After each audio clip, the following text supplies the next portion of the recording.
Brony Nerds and Gamers, my name is Drummy. Hold the phone! We don't want to get too lost away, because we're playing Game Dev Tycoon, the game that always continues on and on and on and on and on, unless I pause the game. Now, due to popular request, whereas, one request,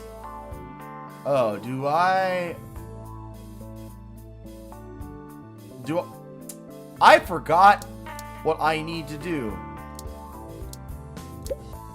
Oh, I can train. I did that. I did the training thing. What is? I don't even know what any of this is. What it is for? It's been a while since I played Game Dev Tycoon, but due to popular demand, I'm gonna play another episode. It'll just be, you know, probably a little bit longer of an episode than I did last time. But I mean, this game's kind of cool. It's one of those kind of games that you know, you kind of make it your own. But since it's based on a formula, I mean, one of the questions I asked before was that, are the combinations of games, are they always the same from game to game? And if so, does that mean that, you know, once you play the game once, you pretty much know how to beat it and you just have to do the same thing over and over? It's not a bad game, don't get me wrong. In the last episode, we made Ponymon, and it rocketed us. Look how much cash we got. So much cash. I got cash for days. What is, okay, so one of the problems we had before Ponymon is we had a problem when we repeated ourselves. We don't want to repeat ourselves. So the effect is unknown, so let's start training that. And we have ability to hire staff. Since we have 4 million in cash, and you know, we did just upgrade to a new place, but that means we need to expand, and we need to expand slow. We don't want to have too small of a budget, but we want to have a nice, good budget. If you go to Indiegogo or Kickstarter, you look at Kickstarter projects, and I think that by and large, like, the average cost of having staff, the full staff, is like $300,000. But that being the case, what we definitely need to do is improve our game mechanics. So I think I want to pre-filter applicants by complex algorithms.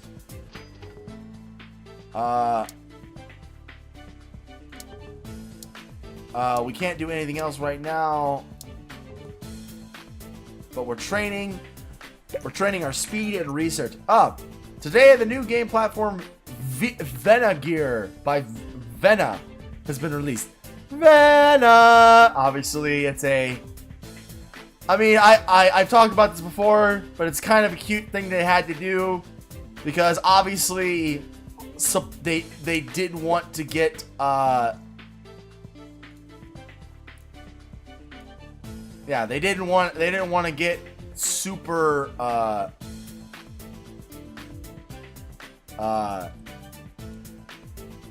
caught up in some kind of problem. Okay, so what we need is more research. We always want to have more research, and so this guy is obviously the top contender, level 3. So we don't want to go poor. We want to hire someone famous. He's famous. New research available. Medium games. What's a medium games?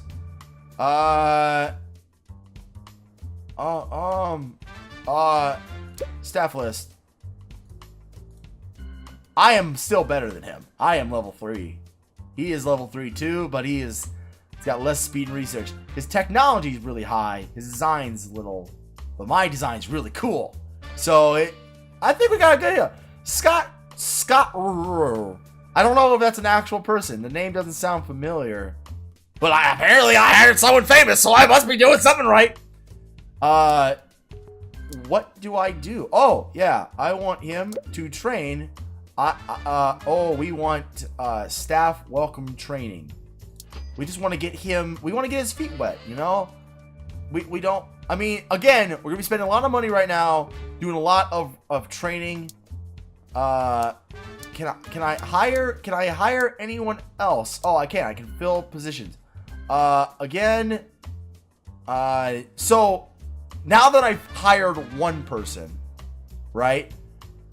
I know the kind of budget we have. So let's set it to 100K.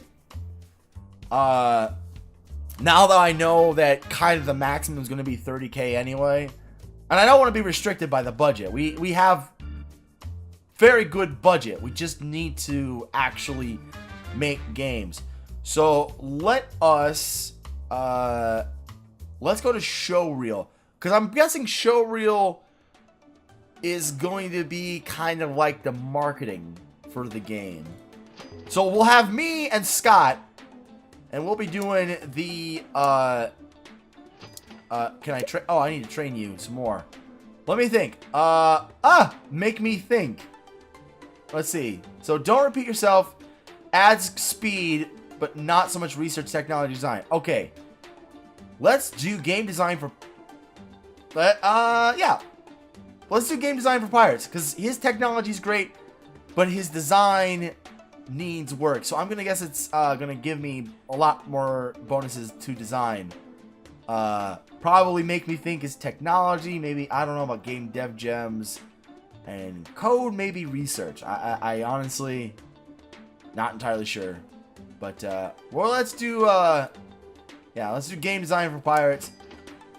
Hopefully, and we'll see if it gives him, more. Woo! What do we got here? Oh, man. I think we got some pretty, high-class people. This guy has super high speed and super high research compared to me. But he's only level 2, which is weird. And he's got really high on the design and low on the technology. Pretty much the opposite of Scott. Alexis has way higher design and technology than Richard, but has terrible speed, but has pretty good research. So if I hired Alexis, maybe a she would have to definitely do some speed. So she would need to be doing the speed research that my guy that I'm doing right now. Then we got Gage. Gage is only level 1. He's got terrible design technology, great research, and good speed. I could do a lot with Gage, but I can't remember. Can I look? No, I can't. I can't switch over and look. At this point, speed is not an issue. I can always improve speed. I think that if we don't have good game design people, that our major issue will be, like, if we don't have good game design, we don't have good smart thinkers, then we're not going to be able to pick anything up. We can train speed. We can train anything. But if we want to start making games soon, which we're going to need to, otherwise we're going to be completely out of money, then we're absolutely going to need to be doing something about this. All right. I think that answers my question. I think we absolutely need to hire Alexis. Welcome aboard. You are not a woman, I don't think. Let's get your staff welcome training. You're doing that. Let's do you game dev gems so we can learn what that is. So we're not gonna fill another position. Yeah, come on, fill up. Everyone's just sitting around. Oh, hi again. I hear that you've been very successful in the gaming business and are starting to grow your team. I've updated our client list, so if you're looking for some contract work, let me know. Now, I think I can have multiple people working on different things. I don't know if like, if I want to do a game design, do I have to have everybody working on it? I think I do. And I don't know if, because I'm in a new office, if that's going to change the way that things are rated. Medium-sized contracts have been unlocked. Okay. Alright. Let's see. We don't have the information for that. But what did we say? We said this person needs speed more than anything. So let's do don't repeat yourself as your next thing. In 2 months, the G64 will be taken off the market. Okay. It's go time. We need to be doing something. I need. Okay. So our monthly costs are $97,000. Let's research what do we got. Game tutorials. Where was medium game? Project management. Oh, like a medium-sized game? Is that what that means? Okay, here's the deal. G64 coming out. What do you know? What are like the two super biggest games of the Nintendo 64? Freaking Super Mario 64 and freaking Legend of Zelda Ocarina of Time. Star Fox is cool too, but pales in comparison. So we want an open world research, because our next big game is going to be an open world. Now, we don't need a level editor. A level editor seems like something that you do. What is it like a? See, some games have level editors, right? It's included as like a special little thing that you get to work with. But I don't know. Let's you spend 150,000 and 10 RP and do the research for that. We have 11 research left, and you are still doing your training.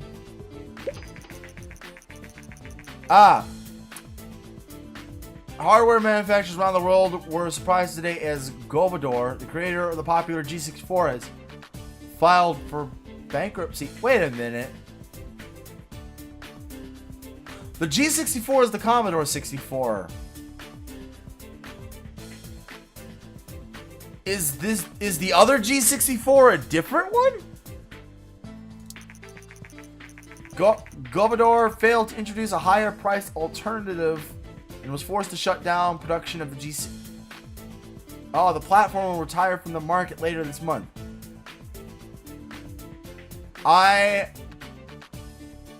Are we not? Oh, I don't think we're at the freaking. Oh no!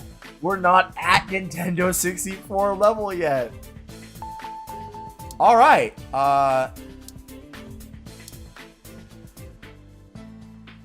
Well, we definitely need to look about developing a game. What kind of topics we got? Fantasy works really well with E. Let's look at our game history. Pokemon, Fantasy RPG on the Game Boy. Did amazing, but we can't do another Fantasy RPG. Derpy's Magic Muffins. Blue, not as bad as Rainbow Dash Hoodie Ninja. If we do on the test,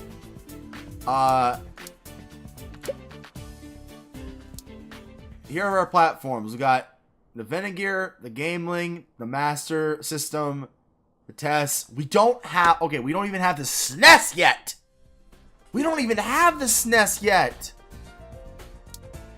All right. If we do this, platform RPGs are double, right? So if we do another RPG on the Gameling, what could work well with that. I don't know. Not horror. Not aliens. I honestly... another time travel? No, that was terrible before. Let's look at our game history and let's go really far back. What have we not done? What did really well? Fighting is Magic did really well. Martial arts action game. I mean, it did, oh man, the ponies. Remember the ponies? The Sims? Terrible. Worst game ever. But Fighting is Magic for the time did really good. Attack of the Changelings did really good too. But we're not ready to bring back Attack of the Changelings. So we can do another martial arts action game on the NES. We can do Fighting is Magic 2. We've got a new... well, we don't really have a lot. Oh, hi, Drummy. I have followed the progress of Button Mashers for a while, and it seems that your recent expansion, you've started developing larger games. Larger games deserve to be seen by more people, and this is where a publisher can come in handy. A publisher will market and publish your game around the world. They will also help fund the development. In return, they keep most of the profits, but since the game will sell a lot more, this is usually still worth it. That's true. I can put you in touch with some publishers, so you can look at some of the available contracts. So just let me know. Jasmine Droke. Am I thinking too far ahead? Obviously, I thought the Nintendo 64 was coming out tomorrow. Obviously, I was wrong. But, maybe instead of worrying about making a new game, I should just focus on contract work, improving our skills, getting money, making ends meet, and more importantly, doing those research. Research. Fine publishing contract has been unlocked, and it's accessible in the action menu. We don't need a publishing deal. Let's find contract work.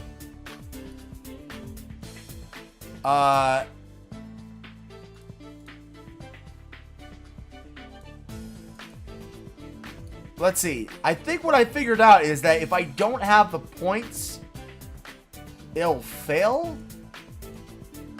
Let's test that, right? Let's set up computers. We'll accept this contract.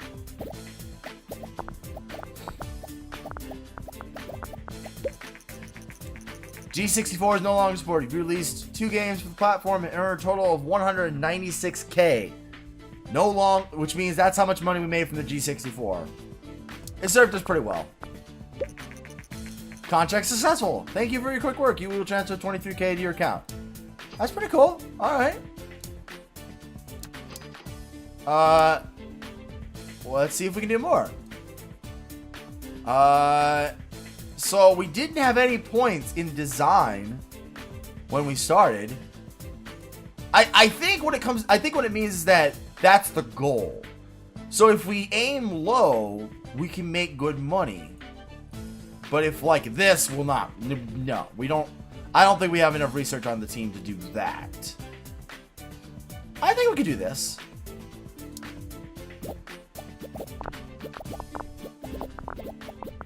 Yeah. Booyah. Contract successful.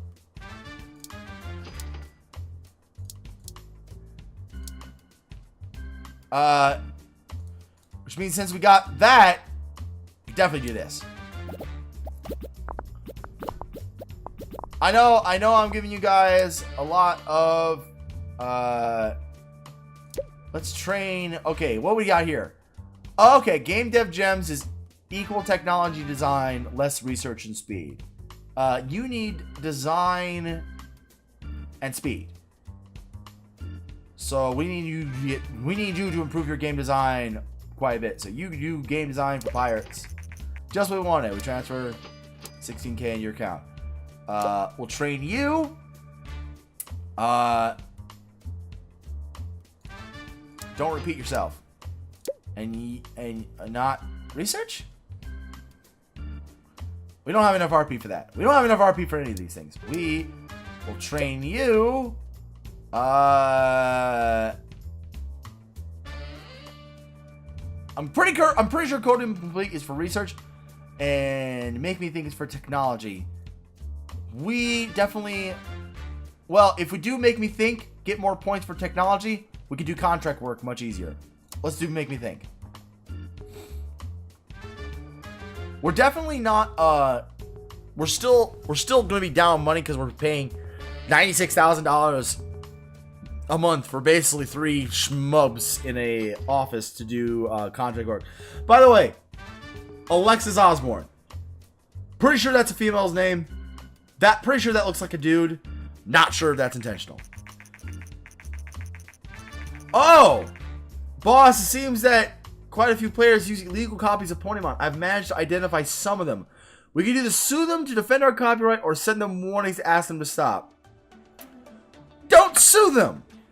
We don't have the balls to sue them, and I'm going to make this decision as just a general, like, this is, look, I'm going to be perfectly honest, I think this is the game's, like, very general, like, hey, this is our point of view on this matter, so this is what's going to happen. Generally speaking, most gamers respond pretty terribly to sue them. Let's just warn them. Like, if we sue them, we're probably not going to make any money off of them. If we warn them and they don't stop doing it, whatever. We made $4 million off of Pokemon. If some of them are illegal copies, believe me, I'm not going to care. Right away. There was no option. There was no option to completely ignore the situation. We have no more RP. So we absolutely, let's accept this contract. Bud Match's recently sent warnings to several players using illegal copies of the game Pokemon. Because I didn't have a choice to say fuck off. Piracy is an increasingly big problem in the industry. Some companies invest a lot of money and effort to fight piracy, while others argue that it's better to take a more relaxed approach and invest in better games instead. We have gained 358 fans. Yes, that was the point. It was gaining fans. Thank you for your quick work. All right. The money for accounting software is pretty good, and we have some pretty good amount of technology on the team. I think we could do this. 4 weeks, maybe. Oh, probably not. Oh, probably not. God, oh, damn it. Oh, we failed. Alright, now at least that tells me where my, flaws lie. What can we research? We have 5. No, nothing, really. We gotta make a new game. Cost $90K to do that, to make a new game engine. We can afford it. We can make it with a better user experience. We can use that open world mono sound. And remember, just because we use it as part of our game engine doesn't mean we absolutely, like, it doesn't have to be part of the actual end design. So we can turn off open world. So we're gonna, I think that's the next thing to do. Let's see. What shall we call the new game engine? Let's call it the Equine. The Equine 1. I don't know. It's a catchy name. Like, create a better user experience, open world options, save game. There's possibility for linear story. You could argue that the better option would be is to use, like, the first one we have uses these 3: save game, linear story, and 2D graphics. You could turn on these and say turn off linear story, but that means that well, yeah, actually that makes sense, because an open world would never have a linear story. But that means that the other one that uses the first engine that we created won't have that. So I think it's better just to start off. We got a brand new office. Let's start off fresh. Let's create this brand new freaking engine. We've got a lot of freaking nice people working on this. Take a little bit of time. We still got 2 million. We have made a game with less money than that. 100k engine. Invest over 100k in a new game engine. Your new in-game engine, Equine 1, is now complete. Alright. Let's do it. We've been sitting around on this for a while. Let's use the Equine 1 engine. I don't know if this is going to require... Yeah. Pay 50,000 to acquire a license? No. The Venegear... Let me explain why the Venegear sucked. If you've never heard of the Sega Gear, it's because it was terrible. And it was terrible for the same reason that every single other handheld device has never been able to compete with Nintendo. It's because Nintendo's Game Boy had a super long battery life. It ran off of 4 AA batteries, and it was awesome. Let's bring back action.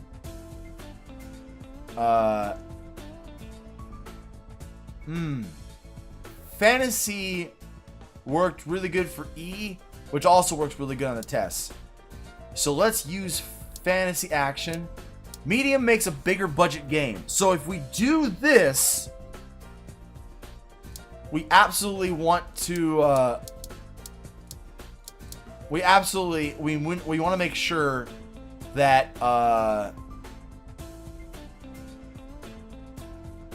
if we do this, we want to make sure that the game we're making is going to have some of it. This is a good combination. I mean, fantasy is a good combination with that. We could make a fantasy RPG, but we just made a fantasy RPG.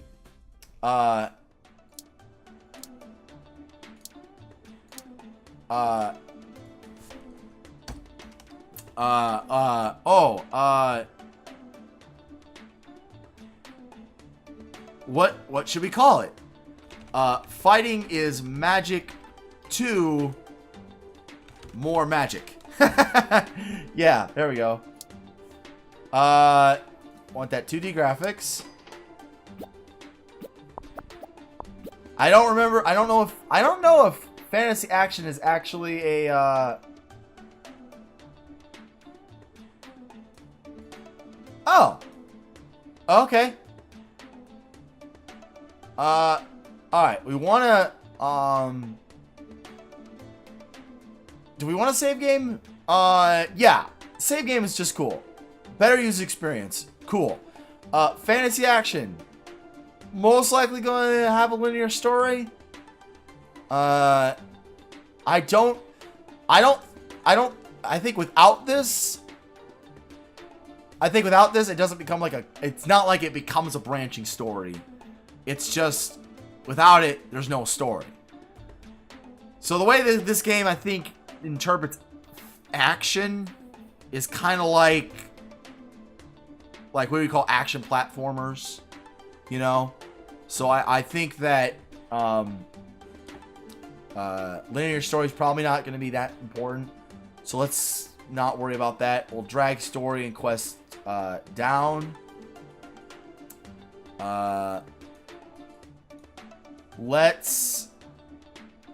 Oh yeah, I think engine was more important for this. And Scott Rowe has the highest technology. Let's drag him there. So Scott Rowe, you're working on engine.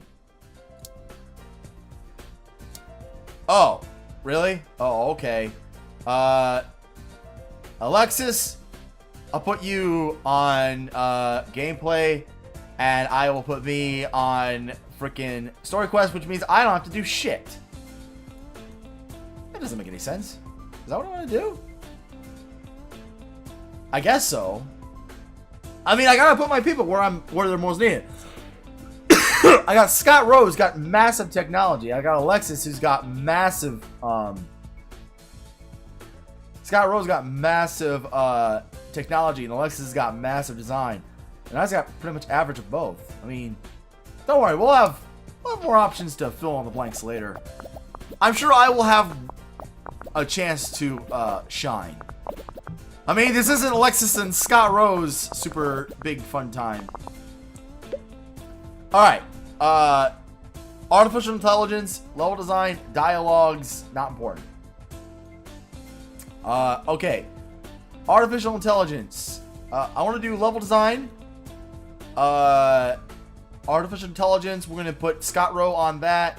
And Alexis, oh, wait. Now I see the problem. Drummy, you do that. Scott Rowe, you do this. So Scott Rowe is at 90%. It's just that technology, man. He's got so much technology, it's hard not to use him. Let's make a probably a bad idea. Switch up Scott Rowe and Alexis.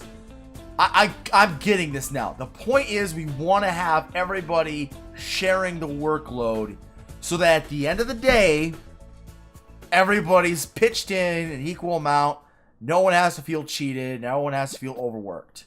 Because I'm pretty sure if anyone gets overworked, it's going to be just bad.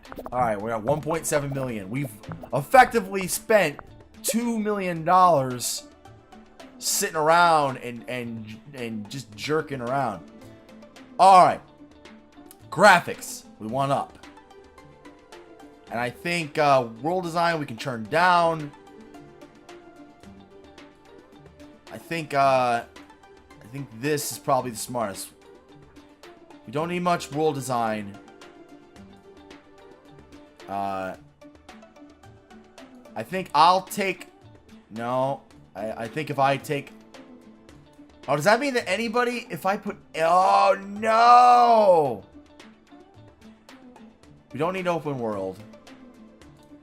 Or do we? If we do that...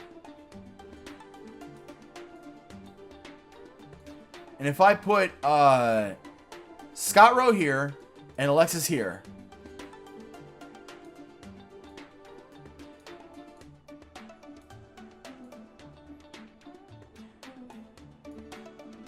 Is there any way I can balance this out?